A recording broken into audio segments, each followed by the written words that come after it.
본문을 가지고 부활하신 예수님이 주신 세 가지 선물이라는 제목으로 함께 은혜를 나누겠습니다. 우리 기독교가 다른 종교와 다른 점이 있다면 여러 가지가 있을 수 있지만 그 중에 특별한 구분되는 다른 점이 하나 있다면 그것은 부활을 믿는 종교라는 것입니다. 우리 기독교는 예수님의 부활을 믿습니다. 아무리 석가모니나 공자가 훌륭한 현인이라 할지라도 그들은 사람들에게 감화를 준 한 훌륭한 인물일지는 모르지만 그들은 한 인생을 살다가 죽은 사람일 뿐입니다. 그러나 예수님은 하나님의 아들로 이 땅에 오셔서 우리 죄를 위해서 죽으시고 3일 만에 부활하신 분입니다. 예수님은 부활하셨습니다. 그의 무덤은 비어 있습니다.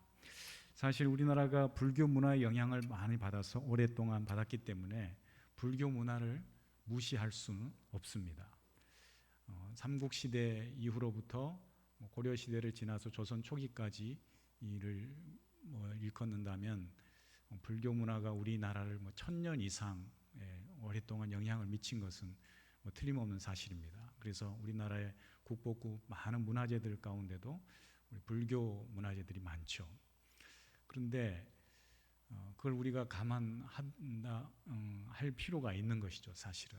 제가 언젠가 설악산에 있는 그 시흥사라는 큰 절에 갔더니 많은 관광객들이 오가는데 우리는 그리스도인들이니까 그냥 지나치잖아요. 큰 불상이 있는데 그러나 불교 신앙을 가지고 있는 사람들은 꼭 그 앞에서 한 번씩 절을 하고 가죠. 그러면서 하는 말이 두 사람이 대화를 나누는데 나는 교회 가면 기독교인들 보면은 너무 시끄럽다고 적응이 잘 안 돼. 그러면서 여기 절에 오면 얼마나 마음이 편한지 몰라. 그러더라고요. 그러면서 꼭 그 불상에 절을 하더라고요. 여러분 어떻게 생각하세요? 제가 속으로 그래, 그럴 수 있지.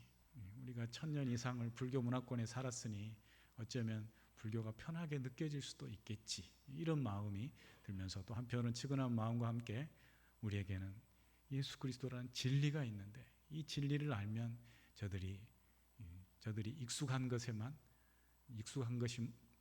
좋다고만 이야기하지 않을 텐데 이런 안타까운 마음이 들었습니다. 어쨌든 불교가 나름대로 시대적으로 역사적으로 사람들에게 많은 영향을 끼친 것이 분명합니다. 그러나 불교는 사실 깨달음의 종교입니다. 깨달음의 종교. 그러나 우리 기독교는 부활의 종교, 생명의 종교인 줄 믿습니다. 예수님께서 제자들의 배신과 함께 로마 군인들에게 넘겨져서 십자가 처형을 받습니다. 모진 매질과 희롱을 당하시고 처절한 십자가 고통을 당하신 후에 십자가에 달린 지 6시간 만에 운명하셨습니다. 그러나 무덤에 장사된 지 3일 만에 예수님은 다시 부활하셨습니다. 그 부활하신 예수님을 우리가 믿는 것이죠. 예수님은 죽음을 이기신 부활의 첫 열매가 되셨습니다. 우리도 예수님을 믿는 자로서 예수님과 함께 부활할 성도들인 줄 믿습니다. 성경은 우리에게 이렇게 부활을 증언하고 있습니다. 오늘 본 말씀을 통해서 우리는 부활하신 예수님을 만나게 되는데요. 부활하신 예수님께서 안식 후 그 첫날 새벽에 사랑하여 달려온 여인들도 만나주시지만 그날 저녁에 다시금 방 안에 있던 제자들에게 찾아오셨다라고 되어 있습니다. 여러분, 제자들에게 예수님이 찾아오셨는데요. 지금 제자들에게는 예수님이 돌아가신 분입니다. 죽으신 분입니다. 무덤에 계셔야 될 분입니다. 그런데 갑자기 예수님이 나타나셨습니다. 이걸 뭐라 그래요? 놀랄 노자겠죠. 깜짝 놀랐을 것입니다. 그러면 죽은 예수님이 나타났으니까 귀신인가요? 유령인가요? 아니죠. 예수님은 살아계신 몸으로 직접 그 방 안에 있던 제자들에게 친히 나타나셨습니다. 예수님은 결코 귀신이나 홀령으로 찾아온 분이 아니라는 것입니다. 부활하신 예수님은 제자들에게 나타나셔서 귀한 선물을 주십니다. 지금 두려움에 떨고 있는 제자들에게 가장 필요한 것, 가장 좋은 선물을 가지고 오신 것입니다. 예수님께서, 부활하신 예수님께서 제자들에게 선물을 주러 오셨는데 그 선물을 우리가 함께 살펴보고자 합니다. 어떤 선물을 주셨을까요? 무엇이 제자들에게 가장 필요했을까요? 제자들이 안식 후에 그날 첫날 저녁에, 안식 후 첫날 저녁에 방 안에 모여 있었다고 했습니다. 제자들은 예수님이 다시 살아나셨다는 소식을 새벽같이 다녀온 그 여인들에 의해서 들었지만 여전히 두려움 가운데에 방 안에 모여 있습니다. 그 제자들의 모습을 19절에서 이렇게 얘기합니다. 유대인들을 두려워하여 모인 곳에 문을 닫았더라. 지금 문을 닫고 두려움 가운데 떨고 있는 것입니다. 여러분, 우리가 왜 두려워합니까? 왜 공포와 불안과 염려 가운데 살아갑니다. 누군가는 모든 공포는 무지로부터 비롯된다, 이런 이야기를 했는데 지금 제자들은 예수님의 부활을 모르기 때문에, 믿지 않기 때문에 두려움 가운데 사로잡혀 있는 것입니다. 사람의 가장 큰 두려움은 어쩌면 죽음인지도 모릅니다. 왜냐?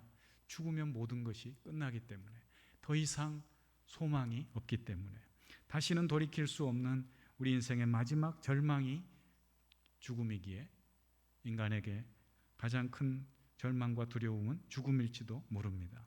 그렇기에 예수님은 지금 죽음의 소식 앞에 절망 가운데 놓여 있는 그 제자들에게 찾아오셔서, 그 두려움에 사로잡혀 있던 제자들에게 찾아오셔서 가장 필요한 것, 가장 귀한 평강의 선물을 주신 것입니다. 지금 제자들이 어찌할 바를 모르고 예수님의 죽음 앞에, 자기 선생님의 죽음 앞에 두려움에 떨고 있는 그들에게 찾아오셔서 평강을 빌어주고 평강의 복을 선포하고 있습니다. 여러분, 예수님의 죽음의 소식만을 아는 사람, 예수님의 죽음에 아직 머물러 있는 사람은 여전히 두려움 가운데 살아갈 수밖에 없습니다. 부활을 아는 자가, 부활을 믿는 성도가 우리 인생의 두려움을 이기고 불안과 절망을 이기고 살아가게 되는 줄 믿습니다. 두려움 가운데 있던 제자들에게 예수님이 가장 먼저 주신 첫 번째 선물, 그것은 평강입니다. 평강의 선물을 주셨습니다. 19절 후반절을 보니까 예수께서 오사 가운데서 이르시되 너희에게 평강이 있을지어다. 평강이 있을지어다라고 말씀하십니다. 오늘 우리 예수님께서 우리에게, 제자들에게 찾아오셨던 그 예수님께서, 부활하신 예수님이 우리에게도 찾아오셔서 말씀하십니다. 너희에게 평강이 있을지어다. 예수님은 우리에게 찾아오시는 분입니다. 두려움과 공포 가운데에 떨고 있던 제자들에게 친히 찾아오셔서 너희에게 평강이 있을지어다 말씀하신 것처럼, 예수님은 오늘 또 우리에게 찾아오셔서 가장 필요한 것으로, 인생의 아픔과 번민과 고민과 회의와 의심 가운데 있는 우리 인생을 찾아오셔서 확신을 주시고 부활의 소망을 주시고 기쁨을 주시는 주님이신 줄 믿습니다. 무엇보다도 예수님은 두려움에 떨고 있는 그 제자들에게 찾아오셔서 말씀합니다. 너희에게 평강이 있을지어다. 예수님께서 제자들에게 가장 필요한 것이 무엇인지를 지금 알고 계신 것이죠. 우리에게 평안이 절실하게 필요한 줄 믿습니다. 예수님은 제자들에게 가장 지금 필요한 것이 평안인 줄 알기 때문에 제자들 가운데 찾아오셔서 문을 닫고 두려움 가운데 있는 그들에게 오셔서 3번이나 평강이 있을지어다. 19절에서도 21절에서도 26절에서도 이렇게 평안을 선포하고 계십니다. 여러분, 평안하면 행복해지는 줄 믿습니다. 주님이, 부활의 주님이 주시는 평강이 우리의 심령 가운데 있기를 소망합니다. 평안할 때 우리는 행복한 삶을 살 수가 있는 것이죠. 많은 것을 가졌다고, 소유했다고, 어떤 자리에 올라갔다고, 무엇을 얻었다고 우리가 평안해지는 것이 아닙니다.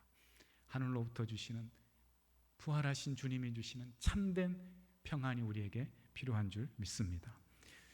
우리 주님은 세상 가운데 가장 행복하고 평안한 삶을 살아갈 수 있도록 믿는 자녀들에게, 믿는 주의 종들에게 평안을 선물로 주십니다. 평안을 우리가 가지면 가장 행복하고 소망된 삶을 살게 될 것입니다. 예수님을 믿으면, 예수님의 부활을 믿으면 세상에 줄 수 없는 예수님이 주시는 참된 평안이 있게 되는 줄 믿습니다. 세상이 알 수 없는 그 평안을 가지고 이 어지러운 세상, 이 복잡한 세상, 번민 가운데 살아가는 인생들에게 참된 평안을 전하는 저와 여러분이 될 수 있기를 축복합니다. 두 번째로 예수님이 주신 선물은 성령의 선물입니다. 예수님께서 첫 번째 뭘 주셨다고요? 평강의 선물을 주셨습니다. 두 번째로 뭘 주셨다고요? 성령을 받으라.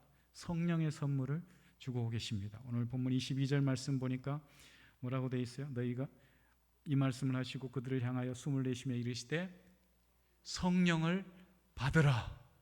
성령을 받으라. 예수님께서 두려움과 불안 가운데 떨고 있는 제자들에게 주시는 두 번째 가장 소중한 선물, 그것은 성령입니다. 예수님 왜 성령을 받으라고 하셨을까요? 예수님 우리에게 찾아오신 예수님께서 오늘 우리에게 무엇을 받으라고 말씀하시나요? 왜 성령님을 받으라고 말씀하실까요? 성령님은 예수님이 보내신 진리의 성령, 약속된 성령이십니다. 우리의 신앙을 온전케 하기 위해서 예수님께서 보혜사 성령님을 보내시겠다고 약속하시고 우리에게 보내주신 줄 믿습니다. 성령 충만하십시오. 성령 충만하면 평안해집니다. 성령 충만하면 확신을 가지고 기쁨으로 살아갈 수가 있습니다. 성령 충만이 필요합니다. 성령님은 예수님께서 우리에게 주시겠다고 약속하신 선물이기 때문에 받으셔야 합니다. 여러분 제가 선물 드리면 어떡할 거예요? 에이 충청도 분들은 아유 냅둬요 됐어요 그럴까요? 그럴지도 모르죠. 저는 받겠습니다. 기쁨으로. 여러분들이 선물 주면 저는 기쁨으로 받습니다. 왜냐하면 주시는 분의 성의가 있기 때문에 저는 마다하지 않습니다. 그렇다고도 너무 선물로 보지 마시고요. 선물은 받는 겁니다. 그러잖아요. 우리 사랑하는 아이들, 꼬맹이들이 있으면 우리 어르신들이 뭔가 주고 싶잖아요. 그죠? 사랑하는 마음을 그렇게 표하잖아요. 받으면 되는 거예요. 하나님, 예수님께서 우리를 사랑하셔서 오셔서 뭘 주고 싶어 하신다고요? 성령을 주고 싶어 하신다고요. 성령 받으셔야 돼요. 성령 받은 사람, 성령을 사모하는 사람이 성령을 받고 성령 충만한 삶을 살게 될 줄 믿습니다. 성령 충만하면 주님이 원하시는 사명의 삶을 살게 됩니다. 우리가 성령 충만이 필요한 것이죠. 여러분 성령 충만함으로 확고한 믿음을 가지고 이 땅 가운데서 주님의 제자들로, 주님의 사명자들로 승리하며 살아갈 수 있기를 축복합니다. 우리 믿음 가운데 아직도 예수님이 구주로 믿어지지 않고 예수님의 부활이 믿어지지 않고 예수님이 의심되는 분들이 있습니까? 성령을 받으십시오. 성령님을 사모하십시오. 성령님이 우리에게 오시면 예수님이 믿어지고 예수님의 부활이 믿어지고 예수님과 늘 동행하는 삶을 살게 될 줄 믿습니다. 하나님은 사모하는 자에게 갈급한 심령으로 찾는 자에게 성령의 은혜를, 성령의 은사를, 성령 충만의 복을 더해 주실 줄 믿습니다. 마지막 세 번째로 예수님께서 우리에게 주시는 선물은 믿음의 선물입니다. 믿음의 선물. 첫 번째 무슨 선물이요? 평강의 선물. 두 번째 무슨 선물이요? 성령의 선물. 마지막 무슨 선물? 믿음의 선물을 받으십시오. 오늘 본문 말씀 보니까 29절에 예수님께서 도마에게 이렇게 이야기합니다. 예수께서 이르시되 너는 나를 본고로 믿느냐? 봐서 믿느냐? 보지 못하고 믿는 자들은 복되도다. 보지 못하고 믿는 자들은 복되도다. 아멘. 여러분 예수님 보셨어요? 보셨어요? 여러분 못 보고도 여기 와서 믿고 계시잖아요. 예배 드리고 계시잖아요. 여러분 복된 사람들입니다. 예수님 보지도 않고 믿잖아요. 예수님 우리에게 축복하십니다. 너희가 본고로 믿느냐? 보고 믿는 것도 귀하지만 보지 않고도 보지 못하고도 믿는 자는 더 복되다고 우리에게 말씀하십니다. 예수님께서 안식 후 첫날 밤 제자들에게 찾아오셔서 친히 자신의 부활하신 몸을 보여주셨습니다.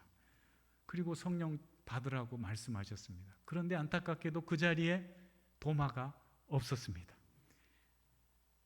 제자들이 부활하신 예수님을 만난 제자들이 도마에게 말했습니다. 우리가 부활하신 주님을 보았다. 주님의 부활한 그 십자가에 못 박혔던 못자국과 찔린 창자국도 보았다. 예수님이 부활하셨다. 이렇게 얘기했는데 도마가 뭐라고 얘기합니까? 뭐라고? 나는 믿지 못하겠어. 그러면서 내 손가락을 그의 손가락 못자국에 넣어보지 않고서는, 그의 옆구리에 넣어보지 않고서는 믿지 못하겠다. 이렇게 이야기하잖아요. 그런데 8일이 지나서 예수님이 나타났습니다. 도마가 있는 자리에 나타났습니다. 누구를 위해서 나타난 걸까요? 8일 후에 도마를 위해서 나타난 거예요. 도마가 한 의심의 말을, 도마가 한 말을 다 예수님이 거기 안 계셨지만 다 듣고 계셨어요. 그리고 도마를 위해서 찾아오십니다. 도마야, 이리 와라. 네 손가락을 이리 내밀어 내 손을 보고 내 손을 내밀어 내 옆구리에 넣어보라. 그리하여 믿음 없는 자가 되지 말고 믿는 자가 되라. 이렇게 말씀합니다. 이 말 한마디에 도마가 믿음이 생겼습니다. 그리고 고백합니다. 나의 주님이시오 나의 하나님이십니다. 여러분, 예수님을 만나고 예수님의 말씀을 듣게 되면 확실한 믿음, 확고한 믿음을 갖게 되는 줄 믿습니다. 부활하신 주님을 믿게 되는 것이죠. 예수님 말 한마디. 예수님이 자, 봐라, 만져봐라, 네 손을 넣어봐라 그랬을 때 도마가 한번 넣어봤을까요? 어떻게 생각되세요? 그 카르바조라는 화가가 그 의심하는 도마를 그렸는데 직접 예수님 옆구리 이렇게 손을 넣는 신용을 하는 거 보잖아요. 아마 제 생각에는 넣어보지 못했을 것 같아요. 예수님 만난 사람은 압니다. 얼굴만 봐도 압니다. 제가 경험해 보니까 그렇습니다. 그분의 형상만 봤는데도 너무너무 두렵고 떨리는 마음으로 펑펑 울면서 그분의 무릎 앞에 엎드려 나는 죄인입니다 고백할 수밖에 없더라고요. 이 말씀 앞에 아마 도마는 큰 믿음이 생겨서 주님, 나의 주님이시요 나의 하나님이십니다. 베드로가 고백했던 주는 그리스도시요 살아계신 하나님의 아들입니다라고 하는 그 고백보다도 더 큰 고백, 차원 높은 고백을 하게 되는 거죠. 당신은 하나님이십니다. 예수님이 제자들을 다시 찾아오시고 도마에게 다시 재방문한 이유가 뭐라고요? 도마를 꾸짖으려고, 책망하려고 그랬을까요? 야, 도마야, 볼래? 어때? 이제 믿겠니? 그러면서 꿀밤을 콩 줬을까요? 그건 아니단 말이죠. 예수님이 왜 도마를 찾아오셨다고요? 믿게 하시려고. 오늘 우리가 사모하는 마음으로 주님, 내게 성령을 부어주시옵소서. 나의 복잡한 심령 가운데 평안을 주시옵소서. 강건의 복을 주시옵소서. 이렇게 기도할 때 주님은 찾아오시는 줄 믿습니다. 찾아오셔서 말씀하십니다. 우리를 만나 주십니다. 그러면 우리에게 분명한 확고한 믿음이 생기고 부활의 주님을 나의 주님이요 나의 하나님으로 고백하게 되는 놀라운 역사가 있게 될 줄 믿습니다. 예수님이 도마에게 믿음 없는 자가 되지 말고 믿는 자가 되라고 말씀하셨는데 그 말 한마디에 도마는 이처럼 놀라운 신앙 고백을 하게 된 것입니다. 그가 예수님의 말씀을 듣고 만져보지도 않고 만져보지 않고는 믿을 수 없다던 그 도마가 부활하신 예수님을 믿게 된 것입니다. 사랑하는 성도님들, 주님이 주시는 믿음의 복이 있기를 소망합니다. 그런데 믿음이 없으면, 믿음이 안 생기면 어떻게 해야 돼요? 믿음을 구해야 돼요. 내게 믿음이 없는데도 믿는 것처럼, 믿음이 있는 것처럼 그렇게 신앙생활하면 안 돼요. 믿음을 구하셔야 돼요. 믿음을 얻을 수 있는, 믿음을 주님이 주시고자 하시는 믿음의 선물을 받을 수 있는 첫 번째 길이 뭐냐? 비결이 뭐냐? 뭘까요? 정직하게 고백하는 거예요. 도마처럼, 도마가 의심이 들었잖아요. 제자들의 그 말을 듣고 부활하신 주님을 만났다는 이야기를 듣고 나는 믿지 못하겠다. 예수님의 그 못자국과 찔린 옆구리에 창자국을 보지 못하고는, 직접 내가 만져보지 못하고는 믿지 못하겠노라 말하잖아요. 이게 믿음을 가질 수 있는 첫 번째 비결이에요. 의심이 들면, 안 믿어지면 하나님께 안 믿어진다고 정직하게 고백해야 돼요. 여러분, 우리의 그런 정직한 고백을 하나님께서 들으시는 줄 믿습니다. 듣고 주님이 찾아오셨잖아요. 8해 만에 도마에게 다시 찾아와서 믿음을 주신 것이죠. 왜 예수님이 도마를 찾아오셨다고요? 믿게 하려고, 믿음을 선물로 주시려고. 여러분, 때로 안 믿어질 때, 의심이 생길 때, 내가 제대로 믿음의 길을 가고 있는지 의심이 들 때, 회의가 들 때 하나님께 기도하세요. 하나님, 믿음이 안 생깁니다. 난 당신이 안 믿어집니다. 살아계십니까? 이렇게 따져보세요. 그러면 주님이 찾아오십니다. 찾아오시는 줄 믿습니다. 사랑하는 성도님들, 믿음이 어떻게 생기나요? 정직한 고백을 하는 거예요. 두 번째로 중요한 믿음이 생기는 두 번째 비결이 오늘 예수님께서 가르쳐 주십니다. 31절을 다 같이 한번 읽어보겠습니다. 31절 시작. 오직 이것을 기록함은 너희로 예수께서 하나님의 아들 그리스도이심을 믿게 하려 하심이며 또 너희로 믿고 그 이름을 힘입어 생명을 얻게 하려 함이니라. 오직 이것을 기록함은, 이 기록한 게 뭐예요? 성경이에요. 성경. 여러분, 성경을 읽으십시오. 성경을 가까이 하십시오. 성경을 읽으면 믿음이 생기는 줄 믿습니다. 여기 써 있잖아요. 예수 하나님의 아들이심을 믿게 하려 함이라. 또 그 이름 힘입어 생명을 얻게 하려 함이라. 여러분, 사랑하는 사람이 있다면, 사람 중에 아직 믿음이 없는 사람이 있다면 성경을 선물하세요. 성경만 이렇게 던져주면 안 돼요. 성경을 읽을 수 있도록 기도해야 돼요. 읽고 그 안에서 생명이신 그리스도를 만날 수 있도록 기도해야 돼요. 성령님께서 저희의 눈을 뜨게 하셔서 진리를 보게 해주시옵소서. 진리의 예수님을 만나게 해주십시오. 기도하면 그 영혼은 성경을 통해서 예수님을 만나게 되고 믿음을 갖게 될 줄 믿습니다. 여러분, 그래서 성경이 중요한 거예요. 말씀을 가까이 하셔야 돼요. 말씀에 보면 오늘 우리에게 예수님께서 그렇게 이야기합니다. 너는 본고로 믿느냐? 보지 않고 믿는 자가 복이 있다. 여러분, 성경을 읽음으로써 우리 또 성령님이 주신 은혜 가운데에 그런 놀라운 믿음을 가질 수 있기를 축복합니다. 아직도 믿음이 없으신 분들, 믿음이 연약한 분들, 더 굳건한 믿음을 갖기를 원하시는 분들, 그분들은 오늘 주님께서, 부활하신 주님께서 찾아오셔서 우리에게 주시는 세 가지 선물, 평강의 선물, 성령의 선물, 믿음의 선물을 구하십시오. 사모함으로 구할 때 주님이 반드시 우리에게 성령 충만의 복으로, 믿음 충만의 복으로 우리에게 역사해 주실 줄 믿습니다. 주님은 찾아오시는 분입니다. 우리 유명한 그 독일 신학자 그 몰트만이라는 신학자가 쓴 책 중에 오시는 하나님이라는 책이 있어요. 오시는 하나님.